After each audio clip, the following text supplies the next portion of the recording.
All right, to discuss this and the other big stories of the day, let's bring in now Sky News host Jenna Clarke.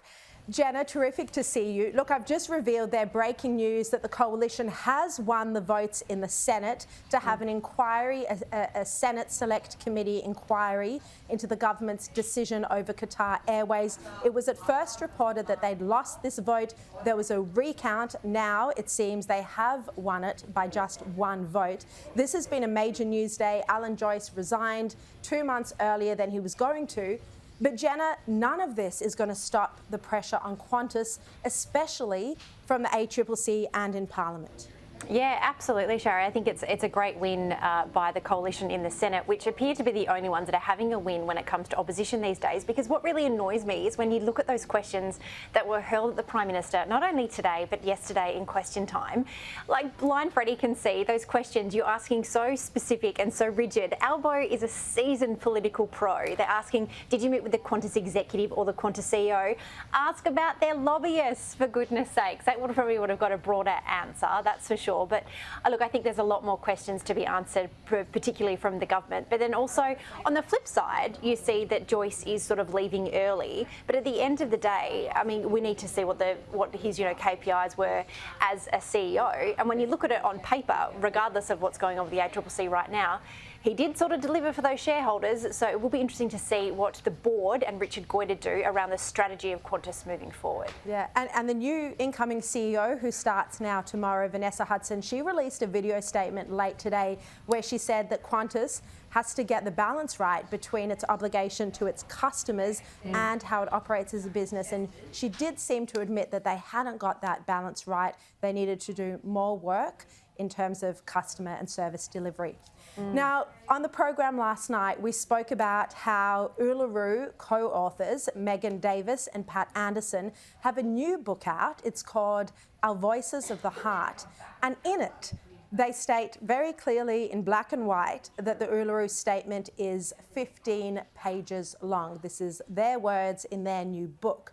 Deputy Opposition Leader Susan Ley questioned the Prime Minister about this today, but he laughed it off. Have a look.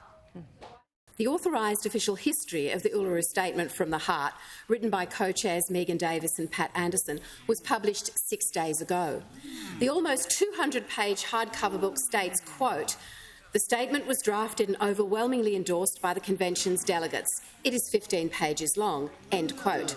Does the Prime Minister still maintain the Uluru Statement is just 1 page and that any suggestions otherwise are conspiracy theory and nonsense? Wait till they reveal the secret verses of You're the Voice by John Farnham. I mean, Jenna, he laughs it off, and that wasn't a bad joke, but the point is he stood up there in Parliament and he called this a conspiracy. Yeah, and they love these type of questions, which is really infuriating as someone watching, sort of thinking, try and land something on the government and get some actual answers out of them, because it's just not happening. And the more that, and I know we need to get to the bottom of how long the Uluru Statement is, whatever, but at the end of the day, this referendum is becoming referendum Albo's voice and Albo's version. And what really infuriates me is that rather than, having really tit-for-tat across the chamber around the length of the Uluru Statement, focus on what this referendum will deliver for Indigenous Australians and what it will do or what it will not deliver if the voice is voted down. I'm sick and tired of Canberra talking about Canberra. Get outside the bubble and talk to your constituents. Well, you've uncovered a video, Jenna, that is from outside the bubble. It's something you've noticed and posted on TikTok, a video of an Indigenous man confronting Yes campaigners, and you can see that they're set up there with their Yes 23 booth, with why he's voting no. It's quite an amazing video. Let's have a look. Vote no and come back to the table. Vote no, no, they won't. Because you believe... What if they don't go back to the table? If they don't, guess what? I will still carry on my culture. When my children raise up, they'll know their language. When you're dead and gone and I'm dead and gone, my people will still be here. Jenna, this goes on for a lot longer. What makes this video, so unusual?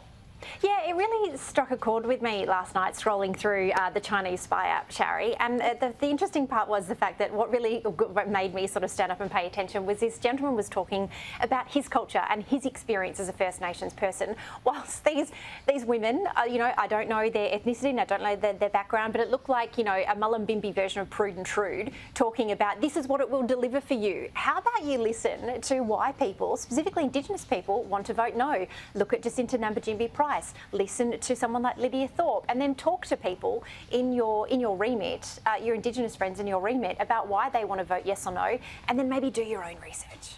Yeah. All right, Jenna Clarke, thank you so much for joining me tonight.